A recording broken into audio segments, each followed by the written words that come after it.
Assalamualaikum warahmatullahi wabarakatuh. Nama saya Muhammad Irgi Pira, NIM L1A119110. Baik, langsung saja. Di sini saya mengambil jurnal yang berjudul Menyeimbangkan Pilihan Hutan Pengembalaan dan Perkebunan di Selandia Baru serta Peran Agroforestry. Selandia Baru adalah negara berbukit dan bergunung dengan total luas lahan sekitar 26,8 juta hektar. Lebih dari 20% permukaan tanahnya melebihi ketinggian 1000 meter. Dan setidaknya 40% terdiri dari perbukitan yang curam dan tidak dapat ditanami di bawah ketinggian 1000 meter. Baik, langsung saja ke poin yang pertama, pastoralisme, yaitu sistem pengembalaan ternak yang dikembangkan di negara perbukitan Selandia Baru. Didasarkan pada pengembalaan sepanjang tahun yang didominasi oleh rerumputan, legum, dan herba introduksi yang beriklim sedang.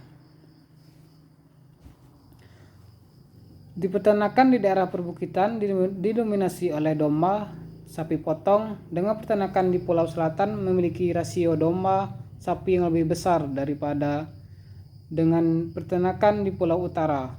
Rusa juga diternakkan di beberapa perusahaan pegunungan. Poin yang kedua ada hutan.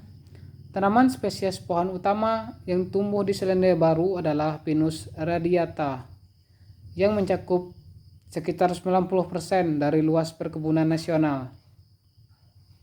Spesies ini kuat, cepat tumbuh, beradaptasi dengan berbagai kondisi lingkungan. Poin yang ketiga ada konversi antara pengembalaan dan kehutanan. Selama tahun 1990-an ada sekitar 20.000 sampai 90.000 hektar lahan pengembalaan dikonversi menjadi hutan. Penelitian yang bersamaan menentukan dampak dari perubahan penggunaan lahan ini, terutama yang berkaitan dengan kimia tanah, tetapi juga atribut tanah lainnya.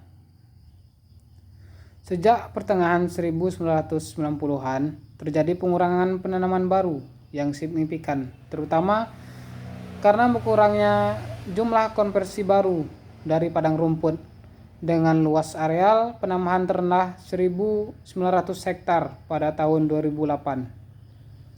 Selanjutnya, poin keempat, pohon dengan jarak yang lebar untuk mendukung pengembalaan di atas bukit. Dalam dekade terakhir, deforestasi, hutan eksotis, dan konversi ke pengembalaan telah menjadi tren yang meningkat, terutama di bagian Pulau Utara, bagian tengah untuk produksi susu. Sebuah padang rumput abadi didirikan dengan sukses di lokasi bekas hutan dengan penambahan kapur dan fosfor untuk memberikan pH dan status Olsen P yang sesuai untuk pertumbuhan rumput dan legum. Di wilayah tersebut, Brodnang memperkirakan bahwa konversi telah total mencapai 60.000 hektar. Poin yang selanjutnya ada agroforestry. Sistem agroforestry di Selandia Baru telah dievaluasi sejak tahun 1970-an. Sehubungan dengan komponen pohon, tumbuhan bawah terhadap rumput, tanah, kinerja hewan, dan interaksinya. Pohon-pohon di lereng harus diberi jarak untuk memberikan stabilitas tanah yang efektif dan memungkinkan transmisi cahaya yang memadai untuk pertumbuhan padang rumput di bawahnya. Jarak yang luas di daerah perbukitan pengembalaan yang mudah terkikis, terutama di mana erosi muncul dari kelebihan air tanah. Keuntungan utama dari spesies ini meliputi kemampuan untuk tumbuh di hadapan pengembalaan ternak, domba, dan kadang-kadang sapi muda. Menggunakan stek vegetatif dengan pelindung dengan plastik, kebiasaan pertumbuhan gugur, sistem akar yang luas, dan berkembang pesat mereka yang menyediakan naungan dan tempat berlindung bagi ternak pengembalaan. Kesimpulan dari jurnal ini adalah persaingan yang kuat antara penggunaan lahan kehutanan dan pengembalaan di daerah perbukitan hingga curam sedang berlangsung dan berkeseimbang di antara keduanya.